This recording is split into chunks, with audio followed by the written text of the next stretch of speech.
बिस्मिल्लाहिर्रहमानिर्रहीम। अस्सलाम वालेकुम नाज़रीन, ये फरवाज़ एनबी न्यूज़ और मैं हूं आपका मेज़बान नवाज़ भुट्टो। नाज़रीन, इंतखाबात हमसे 7 दिन की दूरी पर हैं, बल्कि जब ये आप तक वीलॉग पहुंचेगा तब तक शायद 6 दिन की दूरी पर रह जाएं। लेकिन इसके बावजूद मुल्क में अफवाहों के बाजार गर्म हैं। ये सारा मामला क्या है और आज इलेक्शन कमीशन में होने वाले एक बड़ी बैठक में कौन से बड़े फैसले हुए हैं, उनसे मुतालिक भी मैं आपको आगाह करूँगा। और फिर हम बात करेंगे बुशरा बीबी के हवाले से कि गुज़िश्ता रोज़ सेंट्रल जेल अडयाला में ऐसा क्या हुआ था कि उनको जो है वो बनीगाला मुंतकिल किया गया। और फिर अहम तरीन मामला है वो है वॉइस ऑफ अमेरिका। जी नाज़रीन, वॉइस ऑफ अमेरिका ने एक सर्वे किया है पाकिस्तान के हवाले से और उसमें हैरान कुन तौर पर नतायज सामने आए हैं, जिसके मुताबिक पाकिस्तान के नौजवानों ने ज़्यादातर फौज की हिमायत का ऐलान किया है या फिर फौज के हिमायत में या फौज के हक में उन्होंने अपना वोट कास्ट किया है या अपनी राय दी है।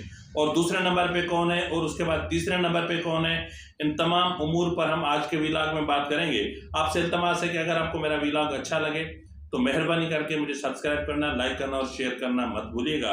बेल आइकन दबा दीजिएगा ताकि अब तक बर वक्त मेरे व्लॉग्स पहुंचते रहें। और मेहरबानी करके मेरे व्लॉग्स को लाइक ज़रूर कर दिया करें और ये आपकी बहुत मेहरबानी होगी। नाज़रीन, सबसे पहले हम बात कर लेते हैं वॉइस ऑफ अमेरिका की। नाज़रीन, वॉइस ऑफ अमेरिका ने नौजवानों के हवाले से एक सर्वे किया है। अब उस सर्वे में जो अपना बहुत बड़ी बातें हुई हैं या बहुत बड़ी बातें सामने आई हैं, इसको नाम दिया गया जी यूथ सर्वे 2024। क्या पाकिस्तानी नौजवान की अक्सरियत वाकई फ़ौज पर एतमाद करती है?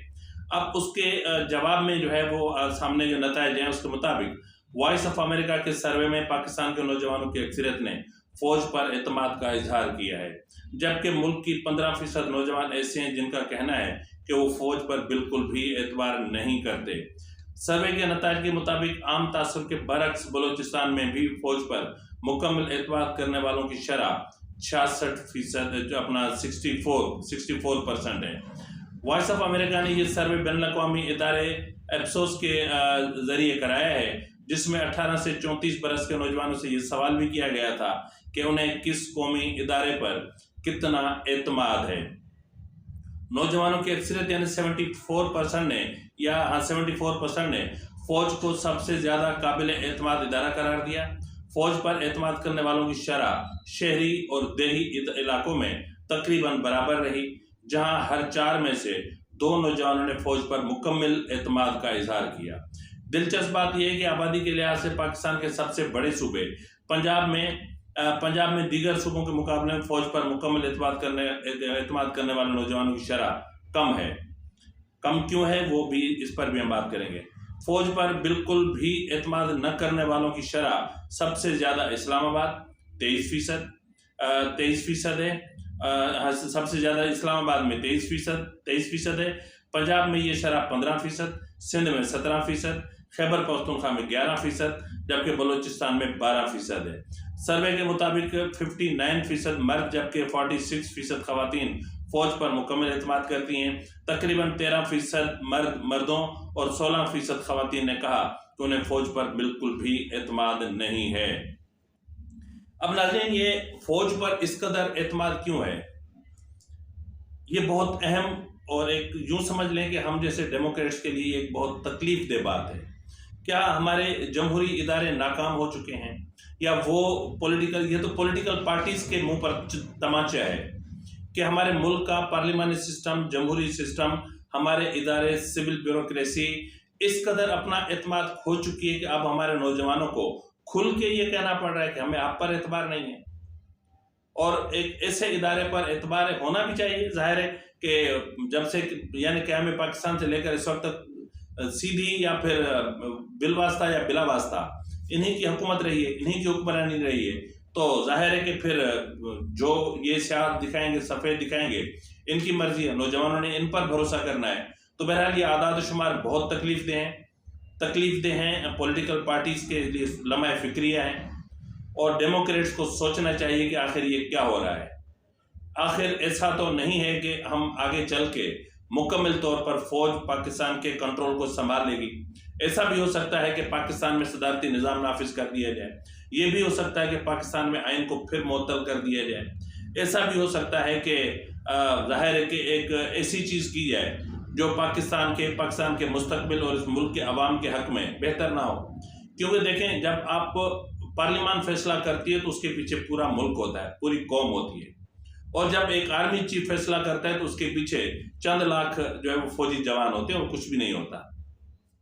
इस वक्त बहुत सारी चीजें हैं जिन पर डिबेट की जा सकती है, बात की जा सकती है, लेकिन मैं गुज़िश्ता रोज रज़ा अरबानी साहब की एक स्पीच सुन रहा था, उसमें उन्होंने कहा कि पहले पाकिस्तान बरतानवी गैरिजन था और अब पाकिस्तान क्या में पाकिस्तान के बाद पाकिस्तान इस्टेब्लिशमेंट का गैरिजन है। अब उन्होंने ये भी कहा कि ये जो गैरिजन है इसकी वजह क्या है। उन्होंने वजह नहीं, वजूहात बताई। उन्होंने कहा कि सबसे जो बड़ा इसमें किरदार है वो हमारे मुल्क की पॉलिटिकल पार्टीज का है। पॉलिटिकल पार्टीज ने जो कुछ किया, और उसके बाद सिविल ब्यूरोक्रेसी का, कि जिन्होंने हमारे इदारों को तहस नहस किया। उसके बाद सबसे बड़ा जो खतरनाक किरदार सामने आता है वो आता है जुडिशरी का।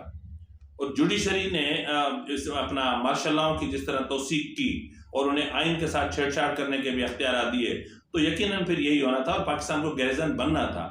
और पाकिस्तान गैरिजन है, इसमें शक की कोई गुंजाइश नहीं है। भले आप SC, FC या ये जो भी ड्रामे हैं ये करें, बेवकूफ़ बनाएं, लेकिन हकीकत तो यही है कि पाकिस्तान गैरिजन बना हुआ है। नाज़रीन, आपको पता है कि इंतखाबात हमसे तकरीबन 6 दिन की दूरी पर हैं। अब जब 6 दिन की दूरी पर हैं तो तमाम तर वजाहतों के बावजूद इब्हाम क्यों पाए जा रहे हैं कि इंतखाबात नहीं हो रहे। आखिर क्या वजह है। फॉर्मेशन कमांडर्स का कॉन्फ्रेंस होती है, उसमें भी इसी चीज़ का अपना तहैया किया जाता है कि इलेक्शन वक्त पर होंगे और मुसल्लह अफवाज अपनी सलाहियतों के मुताबिक इलेक्शन कमीशन के अहकामात को फॉलो करेंगे। कोर कमांडर्स कॉन्फ्रेंस होती है तो उसमें भी दो टोक मौक़िफ़ सामने आता है कि इलेक्शन होंगे और मुसल्लह अफवाज इलेक्शन कमीशन के हुक्म के मुताबिक क़याम अमन के सिलसिले में अपना किरदार अदा करेगी। और उसके बाद इलेक्शन कमीशन दो टोक अल्फाज में कहता है कि इलेक्शन 8 फरवरी को ही होंगे। सुप्रीम कोर्ट कहती है कि इलेक्शन के हवाले से पत्थर पर लकीर है, लेकिन इसके बावजूद जो कॉन्स्पिरेसी थ्योरीज हैं वो फील्ड में मौजूद हैं। इब्हाम है, सवाल हैं, खदशात हैं, तहफ़्फ़ुज़ात हैं, एक अदम इस्तेहकाम की सी फिजा है। आखिर ये क्या है। इलेक्शन कमीशन की इजलास में जो कुछ हुआ है वो तो खैर मैं आपको बताता हूँ, लेकिन मैं आपको यहाँ पर इतना ज़रूर बता दूँ कि अगर इंतखाबात न हो रहे होते तो नवाज शरीफ और बिलावल भुट्टो जरदारी इतने बड़े जलसे न कर रहे होते, उनकी इंतखाबी मुहिम अपने उरूज पर न पहुंच चुकी होती। क्योंकि इन लोगों के किसी न किसी तरह से जाहिर है कि जिनके कांधे इस्तेमाल होते हैं उनके ताल्लुक भी होते हैं, तो इनके इस्टेब्लिशमेंट के अंदर एक गहरे ताल्लुक होते हैं। और इस्टेब्लिशमेंट को अगर पता हो कि हमने इलेक्शन नहीं करवाने, तो फिर मेरे ख्याल में कि ये पॉलिटिकल पार्टीज कभी इंतखाबी मुहिम नहीं चलाती और करोड़ों अरबों रुपए के अखराजात ना करती। ये सोचने की बात है ना। इस वक्त सवाए PTI के यानी सवाए PMLN के और सवाए पाकिस्तान पीपल्स पार्टी के दो ही जमातें हैं जिनकी इंतखाबी मुहिम दिखाई देती है। मौलाना फजलुर रहमान खामोश हैं, बैठे हुए, उनका कोई पता नहीं है। JUIF का कुछ समझ में नहीं आती। और सिंध में देखें तो GDA है, MQMB का दुका को प्रोग्राम्स कर रही है, अदरवाइज वहां भी ठंड प्रोग्राम है। यहाँ भी पाकिस्तान पीपल्स पार्टी आपको इंतखाबी मुहिम चलाती नजर आएगी। खैबर पख्तूनख्वा में PTI आपको इंतखाबी मुहिम चलाती नजर आएगी। गो के PTI के ऊपर स्याह बादल मंडला रहे हैं। वो बादल हैं, उन्हें कलअदम करार दिए जाने के, वो बादल हैं, उन पर मजीद सख्तियों के और उनके साथ और क्या क्या होना है उसके। तो बहरहाल इलेक्शन कमीशन ने आज ये एक्सेप्ट किया कि इस वक्त मुल्क में सबसे ज्यादा उम्मीदवार जो मैदान में हैं वो है पाकिस्तान तहरीक इंसाफ के। तो इसलिए अब यहाँ पर एक बात जरूर आती है कि अगर PTI के आज़ाद उम्मीदवार इतनी भारी अक्सरियत में जीत कर आते हैं और अगर वो 3 रोज के अंदर किसी पॉलिटिकल पार्टी को ज्वाइन नहीं करते और इंडिपेंडेंट हैसियत में बैठते हैं और फिर एक पार्लिमानी ग्रुप बन जाता है और फिर वो ग्रुप इतना मजबूत हो जाता है कि अपना वजारत उज़्मा का या स्पीकर का, डिप्टी स्पीकर का उम्मीदवार सामने ले आता है, तो क्या होगा। बड़ी दिलचस्प सूरत होगी। नाज़रीन, मैं आपको सिर्फ इतना बता सकता हूँ कि इस वक्त पाकिस्तान में सिर्फ 2 ही कुव्वतें हैं, वो चाहें तो इलेक्शन नहीं होंगे। एक है हमारी मुक्तदरा यानी एस्टेब्लिशमेंट और एक है सुप्रीम कोर्ट। बस इसके अलावा किसी की बातों में आने की जरूरत नहीं है, किसी अफवाह पे कान धरने की जरूरत नहीं है। इलेक्शन होंगे, हर हालत में होंगे और हर सूरत में होने चाहिए। बहरहाल नाज़रीन, बलूचिस्तान के हवाले से भी मुझे अहम तरीन एक बात करनी है, वो मैं आपसे बात डिस्कस ज़रूर करूँगा, लेकिन इस वक्त मैं आपको बता दूँ कि इलेक्शन कमीशन के जो हुआ है, आज मीटिंग हुई है, उस मीटिंग में क्या हुआ है। इलेक्शन कमीशन का आम इंतखाबात हर सूरत 8 फरवरी को ही कराने का फैसला हुआ है। उम्मीदवारों की सिक्योरिटी यकीनी बनाने की हिदायत जारी की गई है और 8 फरवरी को हसास इलाकों में मोबाइल फोन्स और इंटरनेट सर्विस मुअत्तल करने की तजवीज़ भी जो है वो ज़ेर गौर आई। अब इस हवाले से chief election commissioner Sikandar Sultan Raja ने सहाफ़ियों से गुफ्तगू की। उन्होंने कहा कि इलेक्शन 8 फरवरी को पूरे मुल्क में होंगे, कोई भ्रम न रहे, पोलिंग डे पर इंटरनेट की बंदिश से मुतालिक कोई बात ज़ेर गौर नहीं है, लेकिन ये बात है इंटरनेट की बंदिश। ठीक है, मैं मानता हूं कि पीटीआई चलती ही इंटरनेट पर है, पीटीआई चलती ही सोशल मीडिया पर है, पीटीआई चलती ही ट्विटर पर है, लेकिन हम भी तो हैं यार। हम जैसे कितने यूट्यूबर्स हैं जो सोशल मीडिया प्लेटफॉर्म के जरिए अपना गुजर सफर चलाते हैं। अगर हम वीपीएन करके कुछ भी करके प्रोग्राम अपलोड भी करते हैं तो हमारी रेंज कहाँ तक होगी, रीच कहाँ तक होगी? नहीं होगी। खुदा के वास्ते आप हमारे पेट पर लात मत मारें और इंटरनेट की बंदिश का फैसला ऐसा ना करें। और ये कहा गया इंटरनेट सर्विस के मामला सामने आया तो हमारा ईएमएस ऑफलाइन काम करेगा। यानी अब मैंने देखा ना, मैं आपसे कहा ना कि इनके पास तजवीज़ है, इसलिए इन्होंने ईएमएसएफ जो इनका एक सिस्टम है वो इन्होंने एक्टिव कर दिया है कि अगर इंटरनेट की बंदिश भी हो तो इनके रिजल्ट्स वहां तक पहुंच सकें। इलेक्शन वक्त पर होंगे और इस वक्त ज़िमनी इंतखाबात के लिए उन्होंने बाकायदा कहा कि इस वक्त ज़िमनी इंतखाबात के लिए बैलेट पेपर दस्तयाब नहीं है। बलूचिस्तान खैबर पख्तूनख्वा में बेअमनी के वाक़यात का तयन का ताल्लुक दहशतगर्दी से है और दहशतगर्दी और सिक्योरिटी चैलेंजेस के बावजूद इलेक्शन का अमल नहीं रुकेगा। उन्होंने कहा कि कोई वहम गुमान नहीं होना चाहिए, तमाम सियासी जमातें बराबर हैं। इलेक्शन कमीशन ने पीटीआई के वकला को बुलाया तो वो शवाहिद नहीं दिखा सके कि कहाँ लेवल प्लेइंग फील्ड नहीं मिली। और उन्होंने कहा कि इलेक्शन कमीशन को तहरीक इंसाफ के इंट्रा पार्टी इंतखाबात के हवाले से कुछ नहीं बताया गया। ये नाज़रीन वो हैं जो उन्होंने बात की है। अब लेवल प्लेइंग फील्ड के हवाले से बात करना ही फजूल है। जब आप पार्टी बन जाएं तो आप जब फरीक बन जाते हैं तो फिर आपको इस तरह की बातें नहीं करनी चाहिए। जब आप किसी इदारे के हाथों टूल बन गए हो तो फिर आपको ये बात नहीं करनी चाहिए। तो नाज़रीन, यहाँ पर लगे हाथों में आपको ये भी बता दूं कि जो है वो अभी थोड़ी देर पहले ही मैं ट्विटर पर था और मैं देख रहा था तो अपना ये एक बीएलए की तरफ से जो है वो आदाद शुमार जारी किए गए कि आज हमने क्या कारनामा अंजाम दिया है। उन्होंने कहा कि 5 more attacks reported from the Balochistan, taking the total number of attacks in 24, ठीक है जी, 24 hours to 27, यानी 24 घंटों में 27 इन्होंने अटैक किए हैं। अब मजीद उन्होंने कहा कि DC office in Panjgur, Pakistan peoples party politicians house in Kharan और election candidates office in Khuzdar और bomb blast in Quetta, central jail in Mastung. और मजीद कहा कि जी heavy gun fire in Gwadar security forces guarding the power grid station in the port town come under the attack. This is 22nd attack in last 24 hours in Balochistan. ये आदाद शुमार मैं क्यों बता रहा हूँ? ये आदाद शुमार मैं आपको नहीं बता रहा, ये आदाद शुमार मैं बता रहा हूँ डॉक्टर महरंग बलोच को। कि आपको बड़ा जो है वो एक एहसास था ना, आपकी तकलीफ को हम समझते हैं, इसलिए हमने आपकी तकलीफ की सपोर्ट की। लेकिन ये क्या तरीका है? आप किसके हाथों में खेल रहे हैं?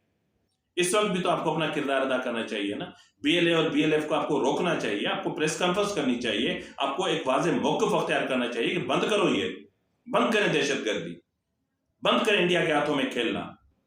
ठीक है, आपके साथ ज्यादती हुई है, मानते हैं, इसलिए हम आपके साथ खड़े हैं। इसलिए पूरे पंजाब में, सिंध में, हर जगह आपको इज्जत मिली, मान मिला, प्यार मिला। लेकिन उसका सिला ये है, आप एक प्रेस कॉन्फ्रेंस नहीं कर सकती, आप एक स्टेटमेंट जारी नहीं कर सकती, आप एक ट्वीट नहीं कर सकती कि ये दहशतगर्दी बंद की जाए।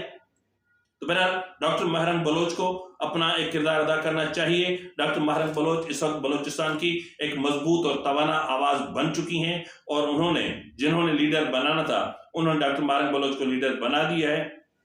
इस वक्त डॉक्टर मुबारक बलोच को चाहिए कि वो अपना किरदार अदा करें। अब नाज़रीन हम बात कर लेते हैं अडियाला जेल के हवाले से कि अडियाला जेल में गुज़िश्ता रोज़ जब बुशरा बीबी वहीं पर थी तो मतलब एक बेहुदा किस्म की जो है वो एक थ्योरी सामने आती है, बेहुदा किस्म की, कि जी बुशरा बीबी को थप्पड़ पड़ गए और ये हो गया वो हो गया। यार कुछ खुदा का खौफ करें यार, किसी के किरदार, आपको जज हैं, आप अदालतें हैं, आप खुद ही अदालत लगा देते हो, खुद ही मुंसिफ बन जाते हो। जिनका काम है उनको करने दें। ऐसा कुछ नहीं हुआ था। वो अपनी मर्जी से आई थी, दिलेरी के साथ आई थी, बहादुरी के साथ आई थी, चाहे किसी से बातचीत करके आई हो। उन्होंने ये कहा कि मुझे अडियाला में ही रखा जाए और उन्होंने कहा कि उन्होंने कुछ अपनी डिमांड्स रखी कि मुझे एक ऐसी जगह चाहिए जहां मैं इबादत कर सकूं, मुझे इबादत का है, मुझे सफाई सुथराई सब कुछ चाहिए। तो उनको ऑप्शन दिया गया कि मरियम नवाज ने जो वार्ड बनवाया था, मेरे ख्याल में अडियाला में नहीं, वो तो उधर होगा, लाहौर कोट लखपत में होगा ना, तो वो भी है। आप अपना यहाँ पे कमरा अपनी सहूलत के हिसाब से बनवाना चाहें बनवा लें, हम आपको नहीं रोकेंगे, या फिर सब्र करें, जब तक हम बनाएं तब तक आप बनी गाला में क्याम करें, हम उसके एक हिस्से को सब जेल करार दे देते हैं। तो बहरहाल जी जो है वो उसके बाद फिर बुशरा ने ये कहा जी ठीक है, आप बनवा लें और हम भी उसमें आपको पार्टिसिपेट करेंगे, जो भी हमारा हिस्सा होगा हम देंगे, आप बनवा लें और उसके बाद मैं यहाँ शिफ्ट हो जाऊंगी। और टेम्परेली वो बनी गाला शिफ्ट हुई है। ठीक है, किससे बात हुई है, ठीक है, कुछ नरमी का एक तासुर भी सामने आया है, लेकिन वो गिरफ्तारी देने ही आई थी, इसलिए उन्होंने अपना पानी, टिश्यू, जो चीजें मेडिसिन जो उनको चाहिए थी, सब कुछ वो खरीद के गई थी कि मुझे जेल में ही अब रहना है। तो इसलिए अब बात हो रही है मरियम नवाज की। अगर मरियम नवाज खुद किसी रेस्ट हाउस शिफ्ट नहीं हुई तो इसमें किसी और का कसूर तो नहीं है। हाँ, बेनजीर भुट्टो को किसी ने नहीं कहा था, फरियाल तारपुर को किसी ने नहीं कहा था, मोहतरमा फातिमा जना साहिबा को किसी ने नहीं कहा था, मादर मिल्लत थी हमारी। जब हमने उसको नहीं बख्शा तो ये कौन है यार। तो कहने की बात ये है कि वो जी मेजर कौन था, जी मेजर था, आया था, बुलवाया गया था, उसने अपना किरदार अदा किया और वो मुसलसल जो है वो जेल सुप्रिंटेंडेंट के कमरे में नहीं थी, वो वेटिंग रूम में थी, वेटिंग एरिया में थी। और उसके बाद उनका जो है वो क्या कहते हैं उसको, उसका मेडिकल भी हुआ था और उसके बाद उसका वो जो यार अंगूठा नहीं लगाते हैं, क्या कहते हैं उसको, बहरहाल जो भी कहते हैं उसको ना, उसका वो भी हुआ था। और फिर दूसरा मेडिकल हुआ था जो उसका मुकम्मिल मेडिकल था, मुकम्मिल। और उसके बाद ये रात को फैसला हुआ और इसमें कोई शक नहीं, जेल सुप्रिंटेंडेंट ने अपना किरदार अदा किया और फिर उन्हें अपना बनीगाला शिफ्ट कर दिया गया। मेरे ख्याल में मार्च के मिड तक या इसी महीने के एंड तक बुशरा बीबी का वार्ड तामीर हो जाएगा, क्योंकि अब ज़ाहिर उन्हें लंबे अरसे तक रहना है तो वो शिफ्ट हो जाएंगी। लेकिन अलबत्ता मैं इस बात पर अभी भी जो है वो कायम हूँ, डील तो हुई है साहब, बगैर डील के कुछ नहीं होता। और ये NOC कि हमारे लिए ये बहुत मुफीद है और अगर इनको हमने कोट लखपत में रखा या अडियाला में तकलीफ की हालत में रखा तो आगे हमें कोई फ़ायदा नहीं पहुंचा सकेंगी। तो इसलिए कुछ नरमियाँ हुई। तो ये थी नाज़रीन सूरत हाल, मैंने सोचा कि आपकी खिदमत में गोशगुजार कर लूँ। और ये हालात हैं, बलूचिस्तान के हालात तकलीफ दे हैं, लेकिन इलेक्शन होने चाहिए, इलेक्शन हर हालत में होने चाहिए और कौम को चाहिए कि वो डट के खड़े हो जाएं कि इलेक्शन तो होंगे, जो करना है कोई कर ले, इलेक्शन तो होंगे और इलेक्शन में आप पार्टिसिपेट करेंगे, आप वोट कास्ट करेंगे, किसी को भी दें, ताकि जमहूरियत मजबूत हो सके। जमहूरियत की बका के लिए, इस मुल्क की बका के लिए, अपनी आने वाली नस्लों की बका के लिए बाहर निकलिएगा, वोट कास्ट कीजिएगा। ये अफवाहें छोड़ दें, किसी पर कान ना धरें। फिलवक्त के लिए इतना ही, मिलते हैं अगले प्रोग्राम में, तब तक इजाजत दीजिए। फी अमानिल्लाह।